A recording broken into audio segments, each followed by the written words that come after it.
දකින්න පුළුවන්. ඉතින් පහතරට බෙරේ තමයි වාදනය කරන්නේ. පහතරට ප්‍රදේශවල තමයි ජනප්‍රිය කෝලම් නර්තනය. ඒ අනුව මේ ගිරි දේවිය අද අපිට පෙරහරේදීත් දකින්නට හැකියාව තිබෙනවා.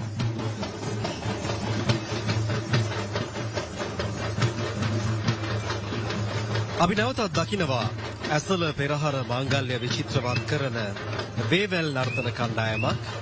ඒ කමල් කුමාර මහතා ප්‍රමුඛ මුතුමාලි රංගායතනය තමයි මේ වේවැල් නර්තනාංගය ඉදිරිපත් කරමින් පෙරහරට විචිත්‍රවත් අංගයක් ලෙස එකතු වන්නේ. මේ නිරෝෂ් අපි කලිනුත් දැක්ක වේවැල් නර්තනයක්. වේවැල් නර්තන කිහිපයක්ම පෙරහරට විචිත්‍රයක් එක් කරමින් එක්කාසු කර ඇති ආකාරය අපිට දකින්නට පුළුවන්කම තිබෙනවා. තරමක් වෙනස්.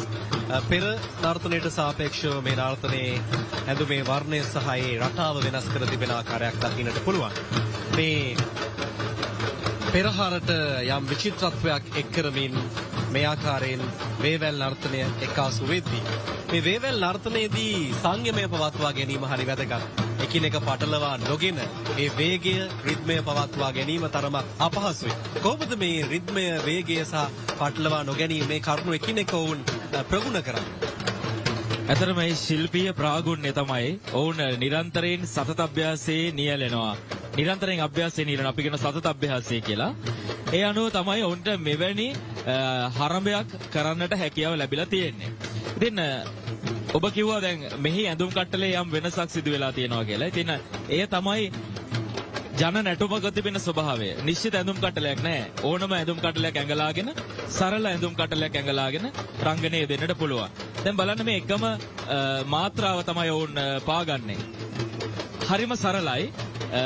නායකයා ඉදිරිපත් කරන නැටුම් මාත්‍රය සෙසු අය ඊට අනුරූපව ඉදිරිපත් කරනවා. ඒ සරල භාවයේ සංකේතය. ඉතින් ගැමි නැටුමක තිබෙන්නේ අන්නේ සරල බව.